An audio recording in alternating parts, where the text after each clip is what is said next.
تمام جہنمیوں کا جو لہو پیپ گندا سڑا ہوا نکلے گا، اللہ تبارک و تعالی اس کو پیش کرے گا اور لا محالہ اسے پینا ہی پینا ہے،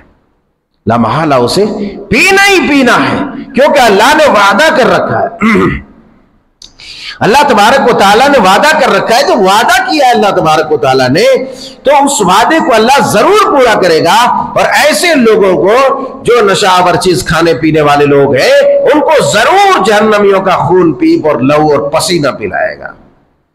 اور پھر جہنمیوں کے جو مشروبات ہوں گے، اللہ تبارک و تعالیٰ نے کہا لا یذوقون بردا ولا شرابا، اس میں کوئی ٹھنڈک نہیں ہوگی، الا حمیم وغساقا، کھولتا ہوا پانی پیپ لہو ہوگا، کھولتا ہوا پانی پیپ لہو ہوگا، ایک دم کھولتا ہوا کہ پیتے ہی آدمی کا پورا اندر سے جلا دے، اور اس کا بھی خون اور پیپ میں تبدیل ہو جائے، اور پھر وہ بھی اس کو پلائے اور دوسرے کو پلائے۔ صحابہ اکرام علیہم الرضوان نے کہا کہ اللہ کے رسول صلی اللہ علیہ وسلم وما طینۃ الخبال، یہ طینۃ الخبال کیا ہے؟ تو آپ علیہ السلام نے اس کی تشریح فرمائی کہ یہ طینۃ الخبال کیا ہے۔ آپ نے جو وضاحت فرمائی، فرمایا ارق اہل جہنم، یہ جو جہنمی ہوں گے تو جہنمیوں کا خون پسینہ اور پیپ جو ہوگا، اس کے متعفن جلا ہوا سڑا ہوا گلا ہوا جسم سے جو بدبودار لہو پیپ خون اور پسس نکلیں گے، وہ پس ان لوگوں کو پلایا جائے گا جو نشہ آور چیز پینے اور کھانے والے لوگ ہیں۔ یہ اور مجھے تعجب ہوتا ہے کہ بعض ان اہل علم کے اوپر جنہوں نے باقاعدہ وہ جو گل ہوتا ہے، گل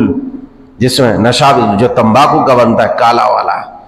کہتے ہیں کہ بعض لوگوں نے اس کو بھی روزے کی حالت میں کرنا جائز قرار دیا ہے۔ جو ایک چیز عام دنوں میں درست نہیں ہے کہ ایک آدمی جو اس کا کرنے والا نہیں، مگر وہ گل اگر وہ کر لے منجن کے حساب سے، دانت صاف کرنے کے حساب سے، تو اس کی عقل ٹھکانے آ جائے گی، وہ کلاٹیاں مارنا شروع کر دے گا، الٹنے لگے گا، چکر آئے گا۔ غرض یہ کہ نشہ کا پرہار اس کے اوپر ہو جائے گا۔ تو ایک ایسی چیز جس کے اندر نشہ ہے، جس کے اندر خباثت ہے، جس کے اندر آلودگی ہے، جس کے اندر بیماری ہے، ایک شریعت کا جاننے والا، ایک مصلح ایسی چیز کو کیسے درست قرار دے سکتے ہیں؟ بہرحال میرے حساب سے تو نہ گول کرنا، نہ کھینی کھانا، نہ گٹکا کھانا، یہ سب کچھ بھی درست نہیں، چاہے کوئی مولوی کھائے، چاہے کوئی عام آدمی کھائے، چاہے کوئی عام آدمی کرے، چاہے کوئی مولوی کرے، صاف اور ستھری اور نتھری بات ہے۔